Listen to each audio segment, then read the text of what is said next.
Once again, we're talking about Feto, the man that lives in Salisbury, Pennsylvania. And I got another story to tell you. Now, this is not up to me to investigate. This is a situation that, you remember the Oklahoma bombing? You remember that? Now, I was told through the neighbors, or possibly through another person, this is not up to me to investigate. This is up to you, or who has the potential to investigate more clearly, or maybe more. But I'm only the person that relays the message. The message is, remember the Oklahoma bombing, where they mixed two fertilizers together.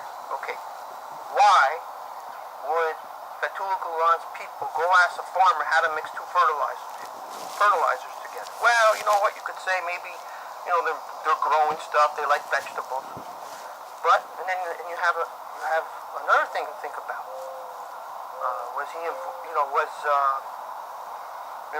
That's how the Oklahoma bombing was. They mixed two fertilizers together, and that caused, boom, explosion.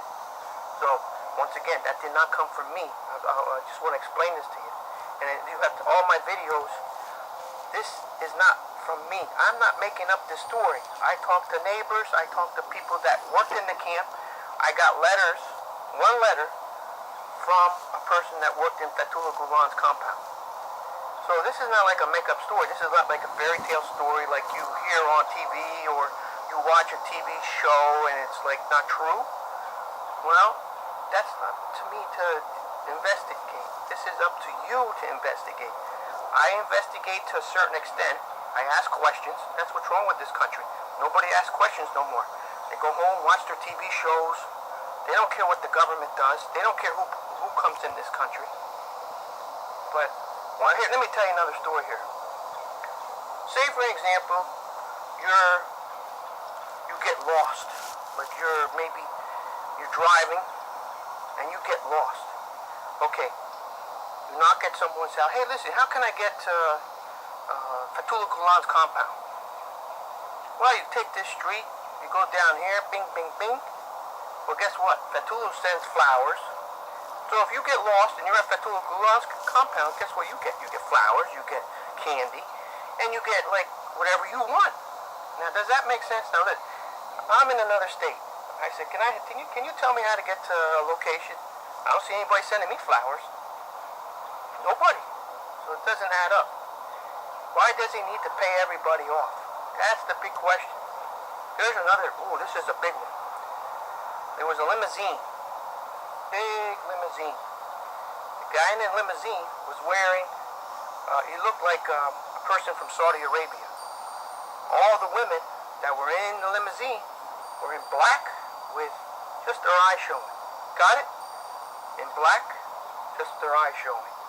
So, now, I'm not saying this guy was, to me, a very powerful person.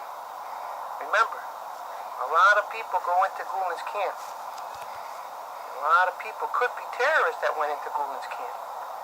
Once again, this didn't come from me. The neighbors know everything, because they watch. It's not what you think and what you see. It's what you hear. Remember, people talk. That's what's up with this country. Our country is afraid, everybody's afraid to talk. You can't say this, you can't say that. But I'm telling you right now, something's not adding up here right. You got people going into camp, in a limousine, big limousine. You come in,